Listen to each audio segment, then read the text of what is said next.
2024ના ચોમાસાના વરસાદનો એક છેલ્લો રાઉન્ડ આવી રહ્યો છે, ત્યારે નૈઋત્યનું ચોમાસું છે તે હાલ રાજસ્થાનના ઉત્તર પશ્ચિમ ભાગોમાંથી એની વિદાયની શરૂઆત થઈ ચૂકી છે. છતાં પણ હજી ગુજરાતની અંદર ચોમાસું સક્રિય છે, જેને કારણે હજુ એક વરસાદનો રાઉન્ડ આવી રહ્યો છે. બંગાળની ખાડીની અંદર અત્યારે એક વરસાદી સિસ્ટમ બની રહી છે, જે વરસાદી સિસ્ટમ છે જેને કારણે 24 સપ્ટેમ્બરથી લઈને 30 સપ્ટેમ્બર સુધી રાજ્યના અલગ અલગ વિસ્તારોની અંદર 2 થી લઈને 5 ઇંચ સુધીના વરસાદો જોવા મળે તેવી શક્યતાઓ છે. જેમાં ખાસ કરીને વરસાદી જે સિસ્ટમ છે એ આવનારા દિવસમાં એટલે કે 25 અથવા તો 26 સપ્ટેમ્બર સુધીમાં વેલમાર્ક લો પ્રેશર અથવા તો ડિપ્રેશનની કેટેગરી પ્રાપ્ત કરી શકે છે. આજે 24 સપ્ટેમ્બરથી દક્ષિણ ગુજરાત અને સૌરાષ્ટ્રના દરિયાઈ કાંઠાના ભાગોમાં વરસાદની શરૂઆત થઈ જશે અને જેમ જેમ સમય પસાર થતો જશે તેમ વરસાદની જે સિસ્ટમ છે એ મજબૂત બનતી જશે અને આવનારા દિવસની અંદર રાજ્યના 60 થી 65% વિસ્તારોની અંદર મધ્યમથી ભારે વરસાદ થઈ શકે છે.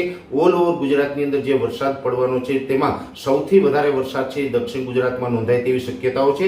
દક્ષિણ ગુજરાતમાં પણ ખાસ કરીને ભરૂચ, અંકલેશ્વર, રાજપીપળા, સુરત, વલસાડ અને નવસારી જેવા વિસ્તારો છે, જેમાં 4 થી લઈને 6 ઇંચ વરસાદ અને 1-2 સેન્ટરની અંદર 6 ઇંચ કરતાં પણ વધારે વરસાદ પડે એટલે દક્ષિણ ગુજરાતમાં ભારેથી અતિ ભારે વરસાદની શક્યતાઓ છે. દક્ષિણ ગુજરાતના બીજા જિલ્લાઓની અંદર પણ મધ્યમથી ભારે વરસાદો જોવા મળી શકે છે. જે મધ્ય ગુજરાતના જે ભાગો છે જેમાં ખાસ કરીને અમદાવાદ, ગાંધીનગર, આણંદ, નડિયાદ, ખેડા, કપડવંજ જેવા વિસ્તારોની અંદર આવનારા 4-5 દિવસ સુધી એટલે કે 24 થી 30 સપ્ટેમ્બર વચ્ચેનું જે સેશન છે દરમિયાન હળવાથી મધ્યમ ઝાપટાઓ જોવા મળશે. ત્યાં તીવ્રતા થોડીક ઓછી રહેશે, પણ ખાસ કરીને જે મધ્ય ગુજરાતના બીજા વિસ્તારો છે જેમાં વડોદરા હોય, છોટાઉદેપુર છે, દાહોદ, ગોધરા અને મહીસાગર જિલ્લો છે, આ વિસ્તારોની અંદર પણ 2 થી લઈ અને 3-4 ઇંચ સુધીના વરસાદો છે એ જોવા મળશે. ખાસ કરીને મધ્ય ગુજરાત અને દક્ષિણ ગુજરાતના વિસ્તારોની અંદર 24 થી લઈ અને જે 30 તારીખ સુધીનું સેશન છે એમાં સૌથી વધારે વરસાદ છે 27 અને 28 સપ્ટેમ્બરે જોવા મળે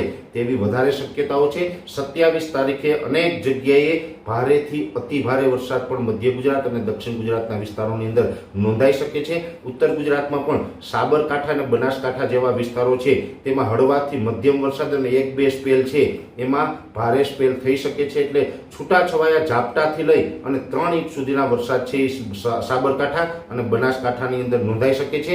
જે પાટણ અને મહેસાણા જિલ્લો છે એમાં પણ હળવાથી મધ્યમ ઝાપટાઓ જોવા મળશે. 1 થી લઈને 2 ઇંચ સુધીના વરસાદોની ત્યાં સંભાવનાઓ છે. અરવલ્લી જિલ્લામાં એકંદરે 2 થી લઈ અને 4 ઇંચ સુધીના વરસાદો છે એ 26, 27 અને 28 તારીખ દરમિયાન નોંધાય તેવી શક્યતાઓ છે. જે કચ્છ જિલ્લો છે, કચ્છ જિલ્લાના પશ્ચિમ ભાગો છે એની અંદર કદાચ હળવા છૂટાછવાયા ઝાપટાઓ જોવા મળશે.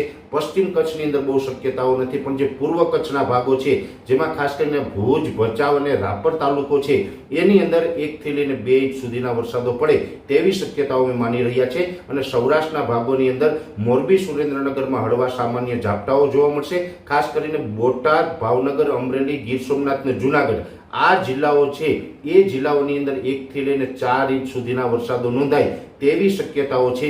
દ્વારકા, જામનગર, પોરબંદર અને રાજકોટ જિલ્લા જેવા વિસ્તારો છે, આ વિસ્તારોની અંદર હળવા મધ્યમ ભારે ઝાપટાઓ જોવા મળશે. 1 થી લઈને 2 ઇંચ સુધીના વરસાદો નોંધાય તેવી શક્યતાઓ છે. એટલે ઓલ ઓવર જોવા જઈએ તો ગુજરાતની અંદર 24 થી 30 સપ્ટેમ્બરનો જે વરસાદી રાઉન્ડ આવી રહ્યો છે, આ વરસાદી રાઉન્ડની અંદર અનેક વિસ્તારોની અંદર વરસાદ જોવા મળશે. ગાજવીજ અને ભારે પવન સાથે વરસાદો પડશે અને એમાં પણ ખાસ કરીને 27, 28 તારીખ 2 દિવસ છે, આ 2 દિવસ દરમિયાન વરસાદની તીવ્રતા વધારે જોવા મળશે અને બીજા દિવસોની અંદર હળવા ભારે ઝાપટાઓ જોવા મળશે. આ પ્રકારનું ગુજરાતનું હવામાન છે એ આવનારા 4-5 દિવસ દરમિયાન જોવા મળે તેવી શક્યતાઓ છે. 2024ના ચોમાસાનો વરસાદનો આ છેલ્લો રાઉન્ડ ગણવાનો છે. આ વરસાદનો રાઉન્ડ 30 તારીખે પૂર્ણ થાય તે પછીથી ગુજરાતમાંથી ચોમાસાની વિદાય પણ શરૂઆત થઈ જશે અને જે ઓક્ટોબર મહિનાના પહેલા અઠવાડિયામાં હશે એ થંડરસ્ટોર્મ એક્ટિવિટીના ભાગરૂપે લોકલ સિસ્ટમના છૂટાછવાયા ઝાપટાઓ હશે, જેની દરેક મિત્રોએ નોંધ લેવાની છે.